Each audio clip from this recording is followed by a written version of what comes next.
Dumelang kaofela, I am your host Gogo Moyo. Today we're talking about Gogo. Guys, siyakoisha. As Uzoto Abantu said, Songesi. Yeah, that.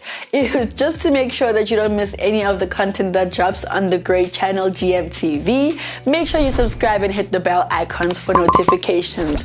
Today we're going to be chopping up all the different kinds of depressive states that a person can go under.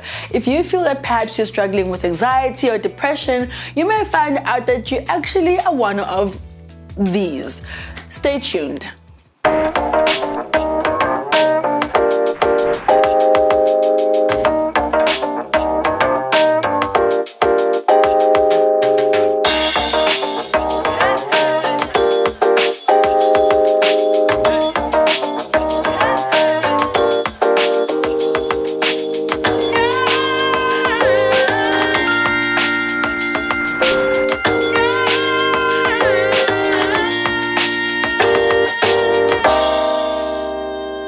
So since we know what depression and anxiety is from our previous video and how it can affect you, we're digging a bit deeper today.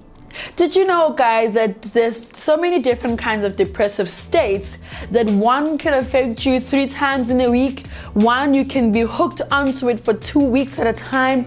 There's another kind that you can actually be hooked onto for 2 years straight. Imagine how dysfunctional your life can be in this time. But if you don't have the right support or the right knowledge about exactly what's affecting you, you won't actually realize what it is that you're dealing with.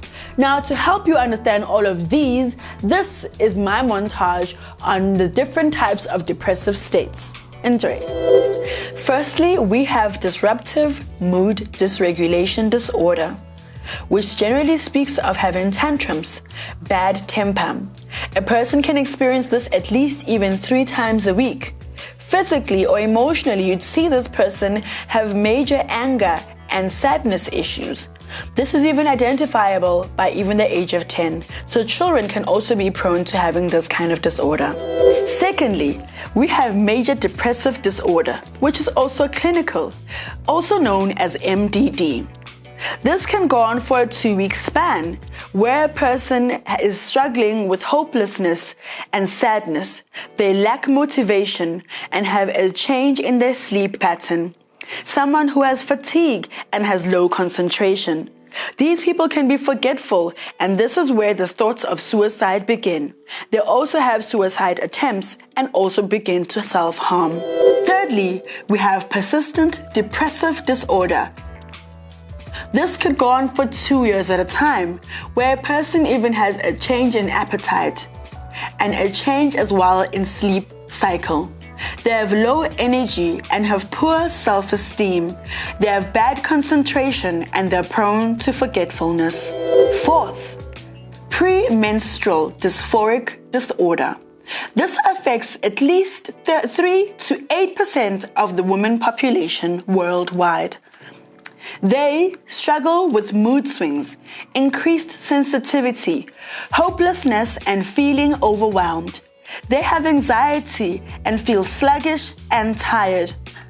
Physical symptoms of a person with premenstrual dysphoric disorder are bloating, weight gain, swelling, and tender breasts. They usually also have joint pain. This affects them when they go to school and work, and largely in relationships. Fifth on our list is substance medication-induced depressive disorder, where you can find a person has a lot of irritability and depressive episodes. They have bad temper and usually have hopelessness. They have no interest or pleasure in anything. I remember there was a time when one of my family members wasn't doing so well, and I tried to speak to them. I did everything I possibly felt I could do for them, but they were convinced in their minds that they were unwell, and it was okay. So because I also found that I could only do so much for them, I decided to call SADC and booked an appointment and asked one of the psychologists to call them and have a different person speak to them. Perhaps it will change their perspective and their mindset to how their lives actually look. if you feel that you may perhaps need one of these services for yourself or for someone that you know, please don't be shy to use the numbers. Now we have gone through all the 5 important types of depressive states. I'm sure you can identify if you fit into any of these descriptions.